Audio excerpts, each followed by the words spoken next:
পরবর্তীতে রাসূল পাক সাল্লাল্লাহু আলাইহি ওয়াসাল্লাম বলছেন, ওয়া আইয়ুহাল গানিয়্যু দাঈফু, হে দুর্বল বিত্তশালী, যাদের একটু সম্পদ কম, যারা একটু দুর্বল, আপনার জিহাদ হচ্ছে মূল পয়েন্ট। দেখেন এখানে আল্লাহ রাসূল পাক সাল্লাল্লাহু আলাইহি ওয়াসাল্লাম বলছেন, জিহাদুকাল ইবাদাতু ওয়াস সাদাকাতু ওয়া কিতালুকা মা নাফসিকা। এখানে রাসূল পাক সাল্লাল্লাহু আলাইহি ওয়াসাল্লাম বলছেন, আপনার জিহাদ হচ্ছে ইবাদত। আপনার জিহাদ হচ্ছে কি? ইবাদত। এক নম্বর জিহাদ হচ্ছে ইবাদত, দুই নম্বর জিহাদ হচ্ছে সাদকা, দান সদকা করেন। এরপরে তিন নম্বর জিহাদ হচ্ছে আপনার নফস, আপনার কুপ্রবৃত্তির সাথে লড়াই করা। জোরে বলুন সুবহানাল্লাহ।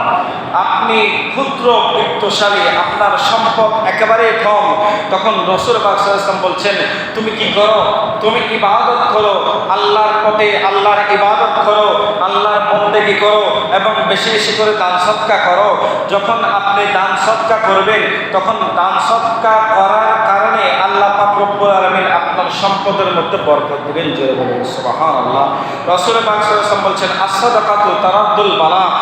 কোনো ব্যক্তি যদি বেশি বেশি করে দান সদকা করে, আল্লাহ পাক রব্বুল আলামিন তার বিপদকে দূর করে দেয়। জোরে বলুন সুবহানাল্লাহ।